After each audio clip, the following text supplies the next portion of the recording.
Nestled away in the center of the state lies the small town of Prairie Home. When one thinks of Prairie Home, or any small town in Missouri, certain words come to mind, but they usually do not include words like debonair or dapper. For those in their youth, small town Missouri life is either something cherished or something to escape. For a young man in the mid-1800s, escape would be the option, and after running away from home as a teenager, this young man would embark on a career as a cowboy, a train robber, a leader of an outlaw gang, and would even play a role in bringing down one of the most notorious serial killers in the annals of American history, and he would do it all while dressed to the nines. Join us as we look into the life of Marion Hedgepeth, the Debonair Bandit, and how he became part of the Show Me.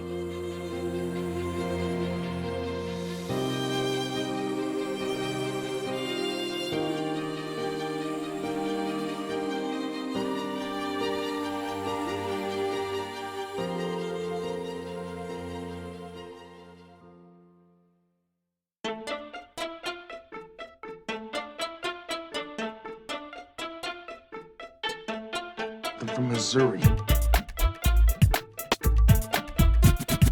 I am from Missouri. Show me. Show me. I am from Missouri. Show me. I'm from Missouri. Show me. Show me. You're listening to the Show Me podcast with your host, Chris Cowan. I'm from Missouri. Show me. Show me. Show me. I am from Missouri.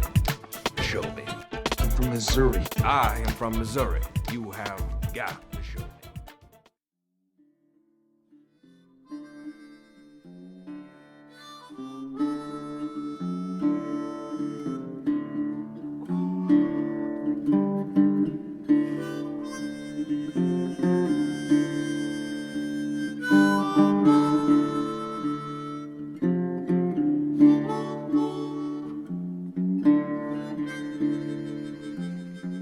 On April 14th, 1856, a boy would be born in the small Cooper County town of Prairie Home to John and Sarah Hedgepeth.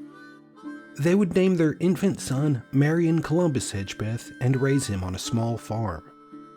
While little is known of the early years of young Marion, there was something that made farming in Prairie Home unappealing to the boy, and at the tender age of 15, Marion would run away from home. Much as was the case with his youth, Marion would not be easy to track down for the next 5 years, remaining largely hidden from history until he was 20 years old. Although these 5 years remain shrouded in mystery, there are a few events in the young man's life that are known, and would create a lasting impression of the youthful runaway. By the time that he turned 20, Marion would work as a cowboy in Wyoming, where he killed a man, and would kill another in Colorado. Somewhere in between, Marion would develop a taste for robbing trains as well, perhaps drawing inspiration from fellow Missourians in the James Younger gang who pioneered the art of the robbing of the railroads. Marion took to train robbing like a natural, and he knew his way around a gun. Not only did he know how to shoot, but he was fast on the draw, rivaling any of the stereotypes in Hollywood westerns, if not surpassing them. The killing in Colorado provides excellent evidence of just how quick on the draw Marion Hedgepeth was, along with his willingness to pull the trigger. William Pinkerton, General Superintendent of the Pinkerton Detective Agency, would remark on this shooting. He stated that Marion had a gun pulled on him, but before his assailant could fire his already unholstered and aimed pistol, Marion drew from his holster and gunned down his attacker, shooting him in the heart. Gunning down someone who already has the drop on you. That's speed. That's the stuff of legends and Western dime novels. But legends don't stop at one shooting or one robbery, and Marion wouldn't either. At some point, Marion returned to Missouri, but he never left his budding outlaw ways, and back home in Missouri, they seemed to further take root and develop. After all, other gangs in the state had made a living stealing, so why couldn't he? At the age of 27, it would seem that Marion's luck would run out, however. He would be arrested for larceny and jailbreaking, meaning that this arrest was certainly not his first, and he would be sentenced to 7 years inside of the Missouri State Penitentiary in Jefferson City.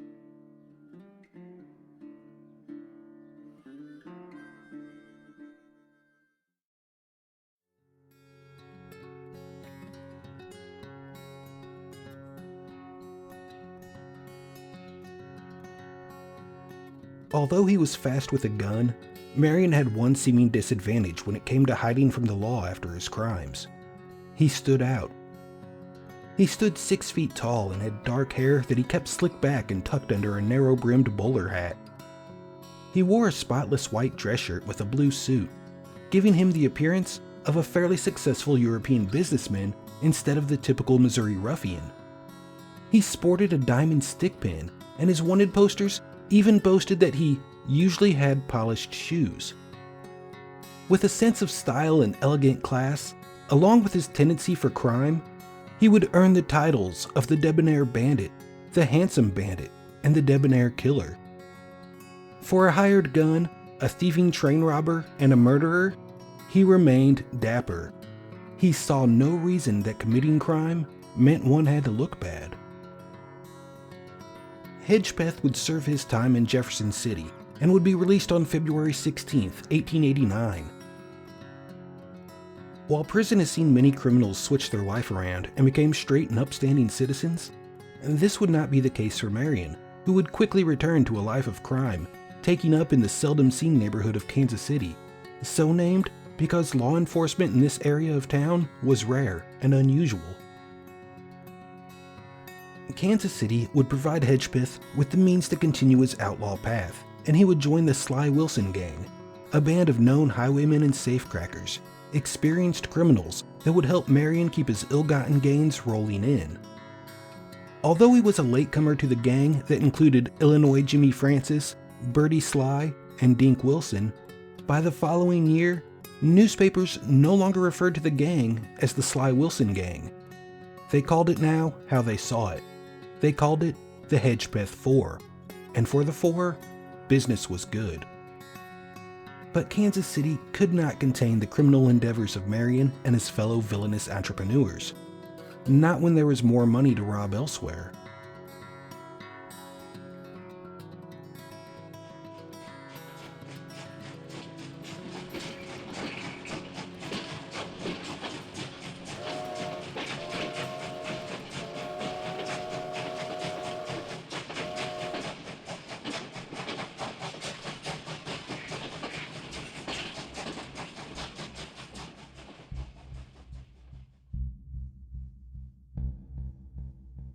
Having been released from prison, joining and becoming the leader of a gang of robbers and thieves, Marion now waited outside of Omaha, Nebraska.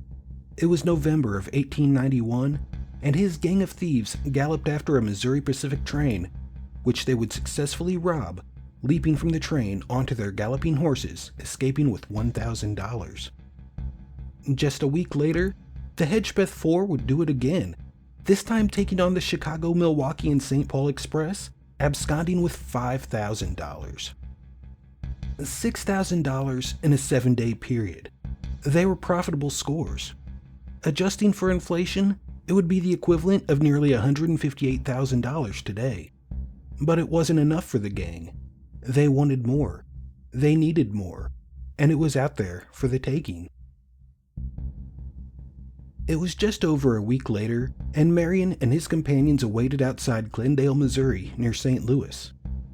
Once again, they boarded the train and would abscond with their biggest score yet, $50,000 in cold hard cash. Over $1.3 million adjusted for inflation. It was the job of a lifetime. The gang was set.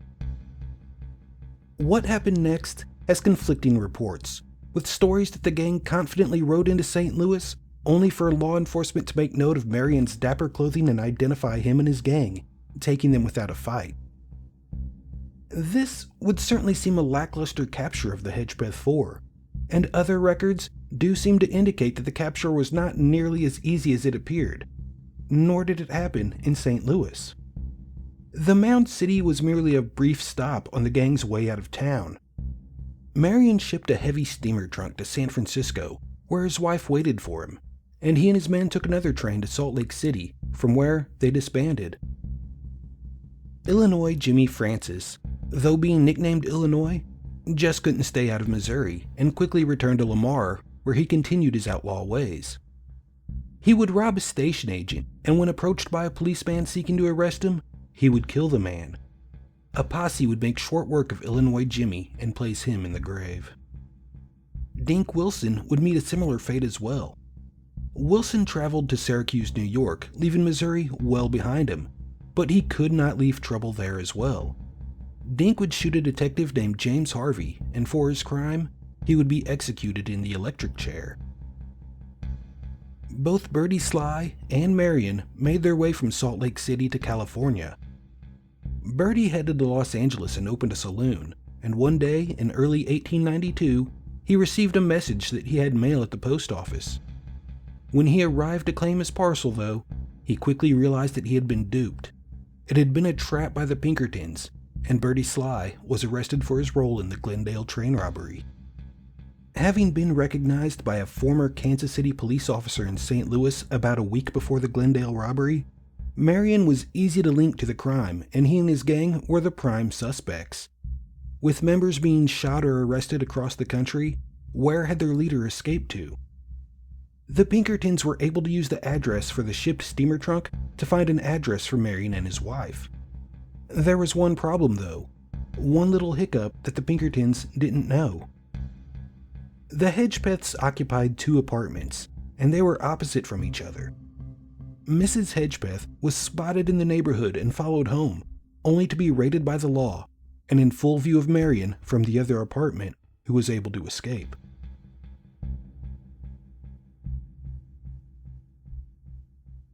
To track down Marion, the Pinkertons would need to use everything they knew about their target, such as the fact that he communicated with a legal firm in Kansas City, and through intercepting that firm's mail, they were able to gain an address from Marion Hedgepeth.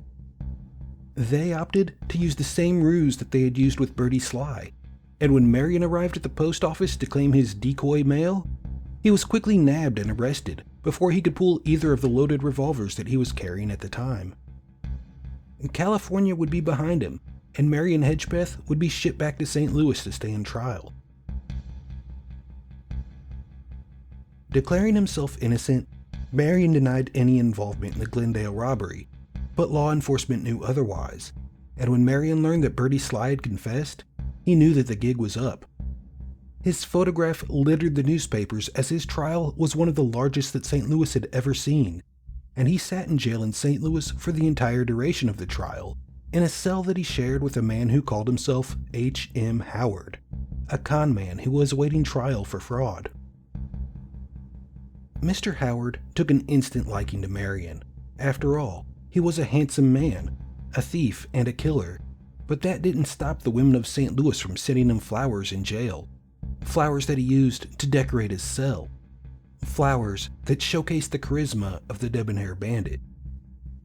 Howard wanted to enact a scam with Hedgepeth, and he would try to win confidence by revealing that he, Mr. Howard, was really America's Bluebeard, and that his name was really Herman Webster Mudgett, a known killer of numerous women, and one that the police were unaware they had in captivity. Unlike Mudgett, Marion loved women, and women loved him.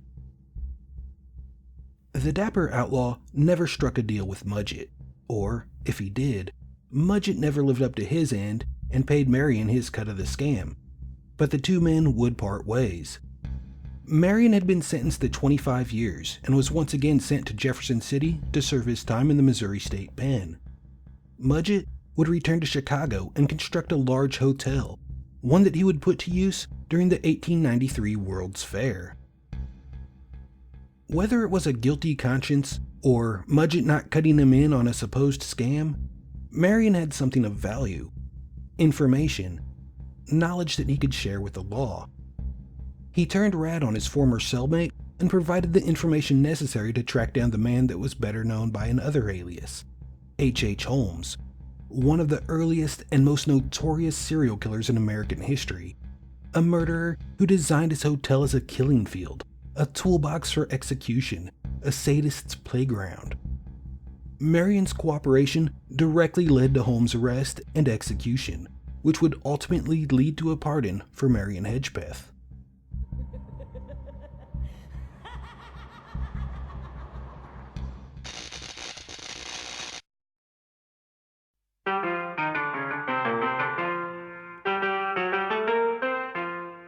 Released from prison early by order of the governor, Marion was now 41, though he appeared much older, suffering from tuberculosis.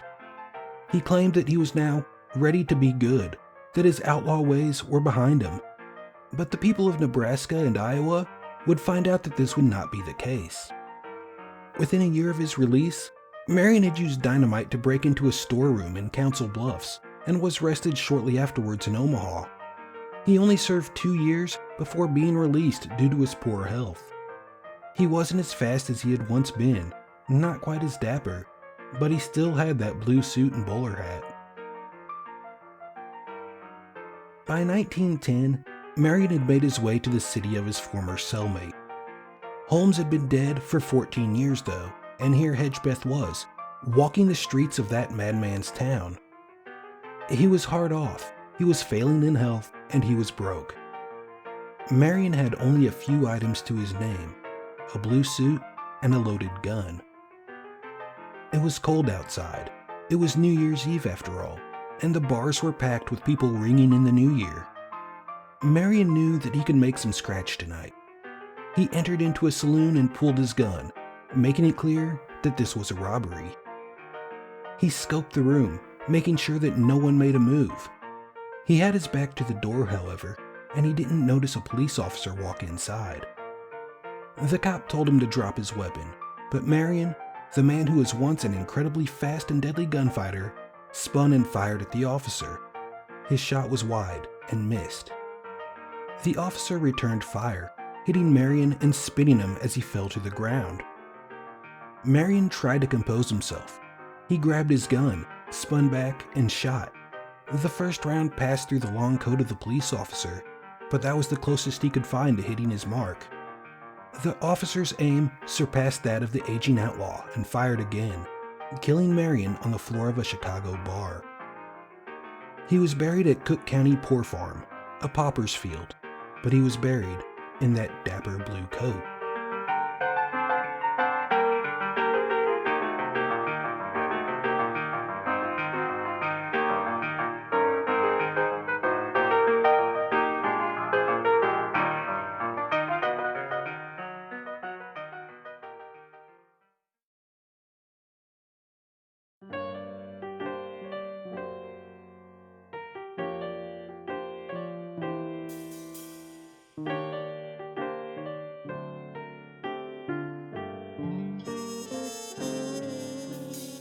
Marion died as he lived, in a violent manner, in search of that almighty dollar. He was a cowboy, an outlaw, a gang leader of desperados and train robbers. But the man also was responsible for bringing one of the most violent and depraved serial killers to justice. He outlived many of the other outlaws that roamed the Wild West, but he shared the fate that many of them fell victim to all the same. Although he was preceded in death by Illinois Jimmy and Dink, Birdie Sly would serve his time in prison for his role in the Glendale robbery, and apparently went legit. Birdie would live out his life in southern Missouri, around Buchanan, and would live until 1940, making it into old age for an outlaw. And even though he went legit, he was still a convicted train robber who palled around with the handsome bandit. And these two men, along with the rest of their gang members, and the stories of their dastardly deeds, would become a part of the Show Me.